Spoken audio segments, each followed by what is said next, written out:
Démarche qualité, le LCA label des consommateurs africains distingue 51 entreprises. Les images tout de suite dans cette édition.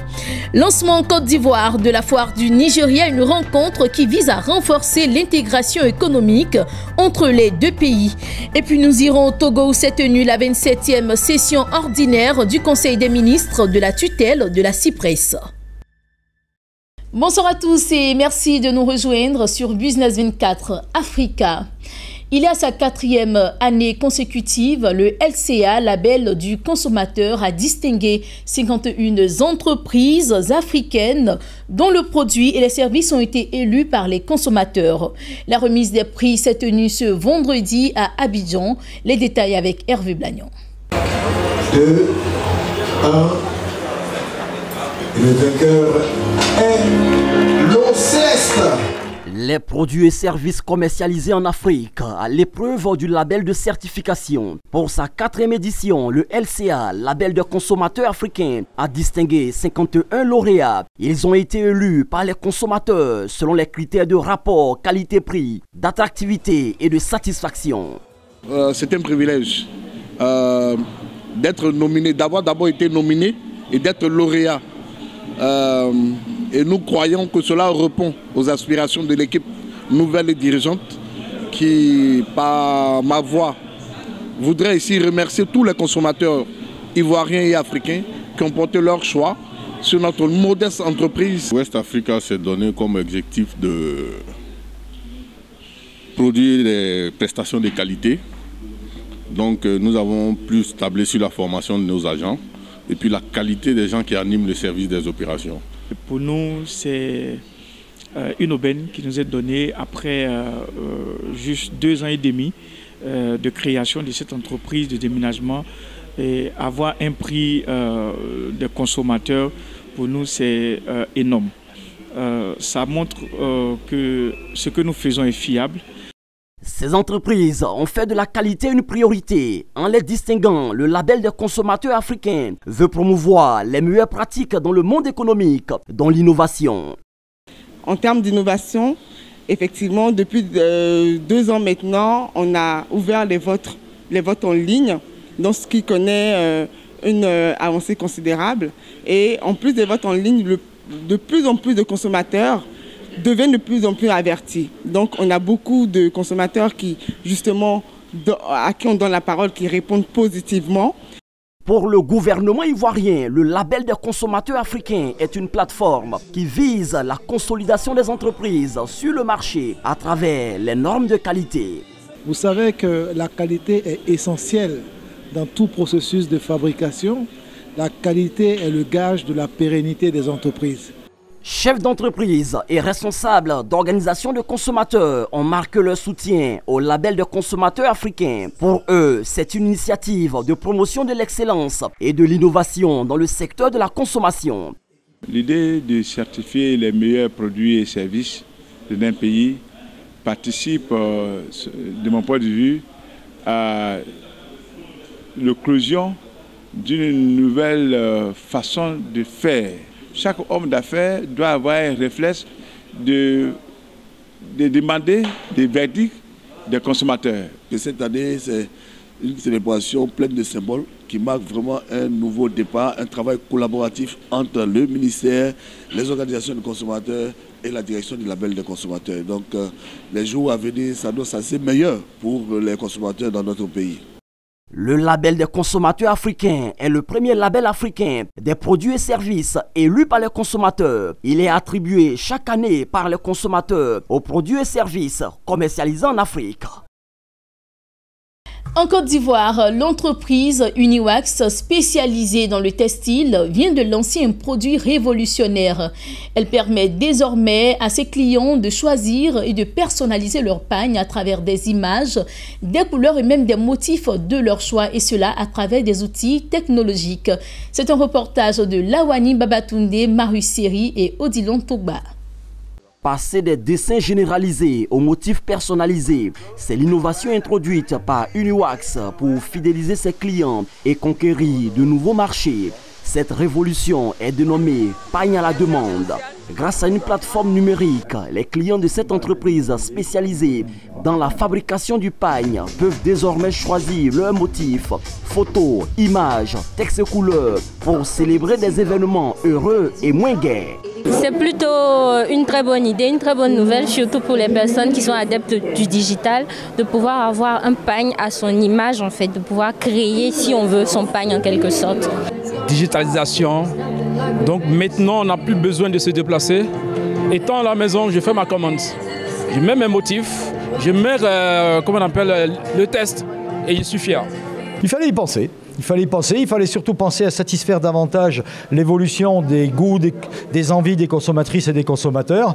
Et je pense que le monde moderne d'aujourd'hui est un monde dans lequel digitalisation, personnalisation sont des mots-clés que l'on entend pratiquement tous les jours. Et Uniwax a pensé à les exploiter et à mettre en place la production d'un pagne à la demande qui réponde à tous ces critères-là. Uniwax produit des pagnes sous les marques Wax et Woodin depuis 1970. Chaque année, elle confectionne 26 millions de yards avec 1400 motifs pour répondre aux besoins des populations à travers un réseau de distribution couvrant une dizaine de pays d'Afrique, de l'Ouest et du Centre. Il se tient du 27 au 30 mars prochain en Côte d'Ivoire, la foire du Nigeria. Cette rencontre va être principalement meublée d'expositions et de journées industrielles. Une initiative visant à renforcer l'intégration économique entre le Nigeria et la Côte d'Ivoire. Les potentialités industrielles, touristiques et culturelles au sein de la CEDEAO dans le 21e siècle. C'est autour de ce thème que se tient la deuxième édition de la foire du Nigeria en Côte d'Ivoire, du 27 au 30 mars, au Palais de la Culture à Abidjan. Annoncé et reporté à plusieurs reprises, les organisateurs rassurent les exposants et participants sur la tenue effective de cet événement à cette nouvelle date. La foire du Nigeria va se tenir, la foire du Nigeria est venue, la foire du Nigeria reste. Et cette fois-ci, les Ivoiriens venaient parce que le Nigeria elle-même tient la foire du Nigeria. C'est pourquoi ils ont créé un bureau technique en Côte d'Ivoire. Et le commissaire général, c'est le Nigeria. C'est NIPC du Nigeria. Donc la foire du Nigeria est rassurée, va se tenir. C'est pourquoi nous faisons cette conférence juste quelques jours avant la foire. C'est pour rassurer les Ivoiriens. C'est pour dire aux Ivoiriens que la foire du Nigeria est venue. La foire du Nigeria en Côte d'Ivoire atteint une centaine d'exposants ivoiriens et nigérians, parmi lesquels les professionnels de l'automobile, de l'industrie, de la pharmacie, de l'agroalimentaire et les producteurs agricoles. Ce rendez-vous d'affaires est aussi un facteur d'intégration économique et des peuples. Les Ivoiriens vont voir l'esprit de l'entrepreneuriat nigérien. Et les Ivoiriens vont voir la volonté du Nigeria de s'ouvrir au reste du monde et en particulier la Côte d'Ivoire pour tisser une relation d'affaires, pour tisser une relation économique. Après une première édition en 2016, la foire du Nigeria en Côte d'Ivoire a favorisé l'installation de 3 entreprises nigérianes en terre ivoirienne. Des préparatifs sont en cours pour ouvrir le marché nigérian aux entreprises ivoiriennes à travers l'organisation prochaine de la foire de la Côte d'Ivoire au Nigeria.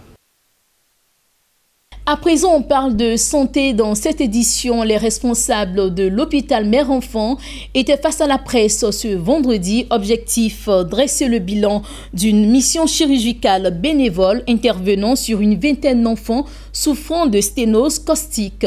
La sténose caustique, qui est la brûlure du rétrécissement de l'œsophage causée par l'indigestion de produits caustiques, empêchant le sujet de se nourrir et même de boire de l'eau. 6 enfants sur 19 ont déjà subi cette intervention avec succès et leur jour épargné de danger. Le reportage de Mondésir Nascimento, Franck Kwasi et Eliane Kwasi. Ce sont des responsables de l'hôpital Mère et Enfants de Bingerville, visiblement satisfaits, qui étaient face aux hommes de presse. Une rencontre pour faire le bilan à mi-parcours d'une mission. La mission est une série d'interventions chirurgicales sur 19 enfants, 13 de Côte d'Ivoire et le reste venant de la sous-région, notamment le Togo, de la République démocratique du Congo et du Bénin. De petits enfants dont l'âge est compris entre 2 et 5 ans reçu en hospitalisation pour sténose caustique. Le bilan du corps soignant fait état de 100% de réussite pour les 6 cas d'intervention qualifiés d'intervention lourde dans le jargon médical. Charge donc de chirurgicale, mais la prise en charge tout court des malades, des enfants qui étaient atteints de sténose caustique de l'œsophage. Comme je l'ai expliqué, c'est des enfants qui ont bu de la soupe, qui ont mangé du savon noir et qui ont eu leur œsophage brûlé. Ce tuyau-là qui part donc de la bouche, quand on mange, ce tuyau qui envoie l'aliment dans l'estomac pour permettre la digestion. Ce tuyau est brûlé et il faut savoir que c'est une chirurgie qui est très très lourde. Pour les responsables au plus haut niveau de cette mission, jamais exécutée à l'HUM de Bingerville, dont professeur Eric Chesson, chirurgien, par ailleurs président de l'organisation humanitaire Chaîne de l'Espoir, cette prouesse est une action collective du corps traitant et des plateaux techniques. Mais si vous voulez, c'est un moment extrêmement important pour la Côte d'Ivoire et aussi pour l'ensemble de la sous-région, c'est de pouvoir opérer ces enfants qui ont avalé un liquide qui a brûlé leur œsophage et qui ne peuvent plus boire un verre d'eau, seulement un verre d'eau. Et souvent depuis 1 an, 2 ans, 4 ans, c'est un calvaire pour ces enfants, un calvaire pour les familles. Et là, nous avons pu les opérer. C'est une opération complexe que nous avons pu réaliser parce que nous sommes dans cet hôpital mère-enfant de Bingerville qui est un hôpital magnifique. J'ai vu ces enfants avant les interventions qui n'étaient pas bien, qui étaient malnutris, qui étaient tristes, on sentait la tristesse sur leur visage. Et hier, quand on les a vus, pour certains qui avaient été dilatés et d'autres qui étaient en réanimation, avec le sourire et qui même réclamaient déjà à manger. Une séance de 3 recommandations a clôturé cette rencontre. Ne jamais conserver à l'aide d'un récipient banal des substances chimiques ou toxiques, isoler au plus loin possible les substances toxiques ou chimiques et enfin, ne rien donner à quelqu'un après qu'il ait absorbé un produit toxique, mais plutôt l'évacuer directement dans un centre de santé. C'était un reportage signé Lawani Babatunde, Marius Seri et Fatitima Traoré. Passé la crise dans la filière EVA, place à la célébration de l'excellence. Cette dynamique a été matérialisée récemment par l'organisation de Guassou. Guassou est justement un programme de fidélité des meilleures livraisons semestrielles de caoutchouc naturel. C'est au total 203 producteurs d'EVA qui ont vu leur labeur primé. Hervé Blagnon. Les prix sont tombés, mais on est encore là, on résiste. Et il faut qu'on résiste, nous, planteurs de VA. Parce que le planteur de VA, c'est quelqu'un qui est très riche. C'est pas parce que les temps sont durs qu'on doit pleurer. Il ne croyait pas si bien dire. L'appel du député de Pricro, par ailleurs président de coopérative à Tiasalé, a été entendu par les producteurs d'EVA. Malgré la conjoncture dans la filière EVA, les producteurs ont continué de livrer du caoutchouc à un usinier, la SAIC, Société agro-industrielle de la Comoué. Aujourd'hui, leur persévérance et leur fidélité sont reconnus par l'organe dirigeant de la SAIC. Notre programme de fidélité semestrielle nommé Guassou, qui était initié en 2017, vise à récompenser le planteur et le coopératif de IVIA qui sont démarqués tant par la qualité et la quantité des livraisons. Sur le dernier semestre de l'année 2018, 203 producteurs d'EVA se sont distingués par leur performance avec une livraison de 355 tonnes. Anongue Saint-Gilbert est le meilleur planteur. Le secret, c'est qu'il a cru en l'EVA. Non seulement il a cru en l'EVA, mais il a amené ses parents de la région à s'intéresser à l'EVA-culture en distribuant gratuitement des plants. Dans la catégorie coopérative, la CPCNB et la CA Acquis sont sur le podium avec des livraisons respectives de 5 604 tonnes et 3 579 tonnes.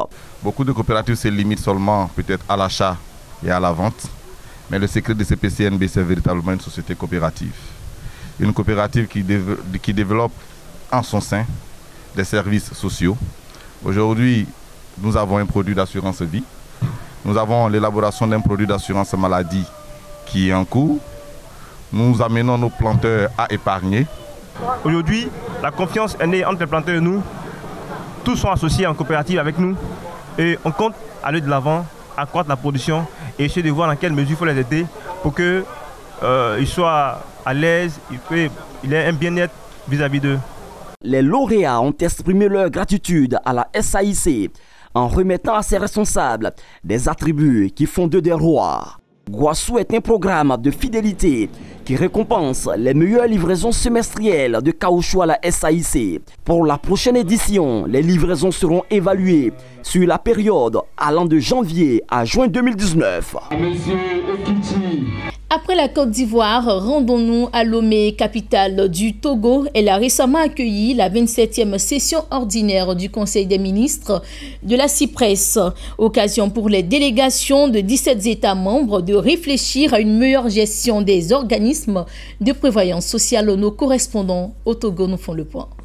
L'accès des populations aux services de santé et aux soins essentiels de bonne qualité a été l'une des préoccupations majeures de la 27e session ordinaire du Conseil des ministres de tutelle de la Conférence interafricaine de la prévoyance sociale CIPRES tenue à Lomé. Cette session, couplée du premier forum international sur la couverture maladie dans la zone CIPRES, a pris d'importantes décisions pour rendre plus fonctionnelle la CIPRES, un organe commun de gestion des organismes de prévoyance sociale de 17 États membres.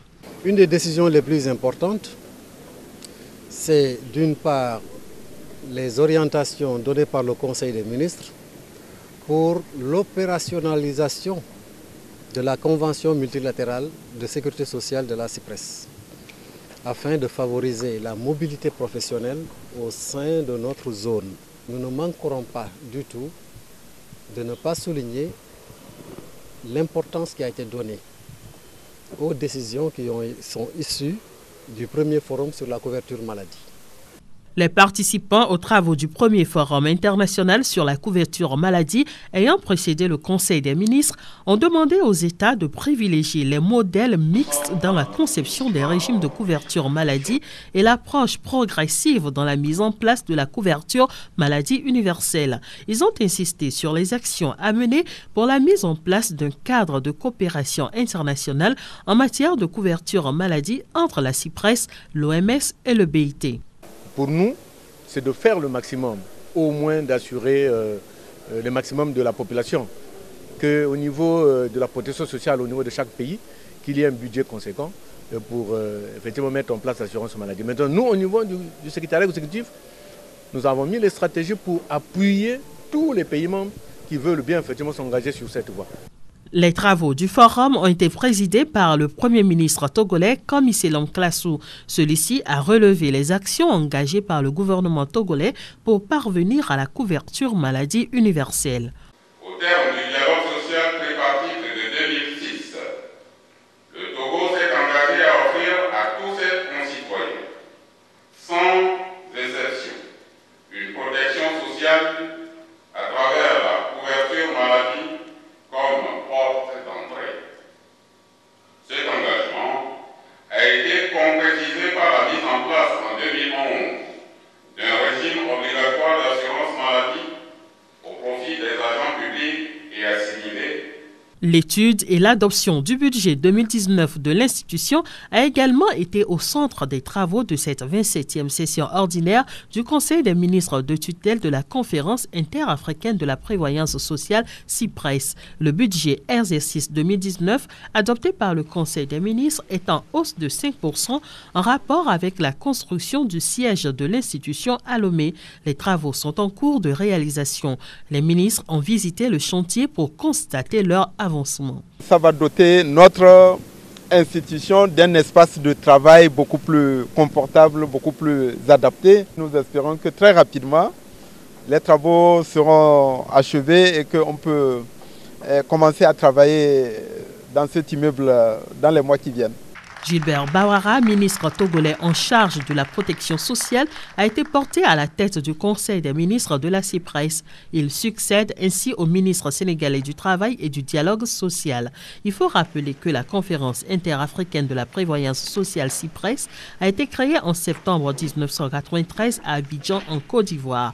Sa principale mission est de fixer les règles communes de gestion des organismes de prévoyance sociale de 17 États africains membres de l'institution. institutions. Voilà donc qui met fin à cette édition qui a été réalisée et proposée par l'ensemble de la rédaction. Restez sur Business 24 Africa, les programmes se poursuivent.